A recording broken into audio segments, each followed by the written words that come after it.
માટે જેને ભગવાનને પ્રસન્ન કરવા હોય તેને જ્ઞાન, વૈરાગ્ય, ભક્તિ તથા બીજા કોઈ શ્રેષ્ઠ ગુણ હોય તેને અભિમાને કરીને અટંટ થવું નહીં.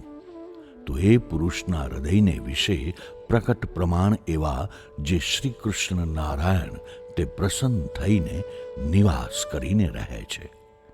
પછી મુક્તાનંદ સ્વામીએ પૂછ્યું છે, હે મહારાજ, જ્ઞાન, વૈરાગ્ય, ભક્તિ તથા બીજા જે શુભ ગુણ તેને યોગે કરીને માન આવે તે માનને કયા ઉપાયે કરીને ટાળવું?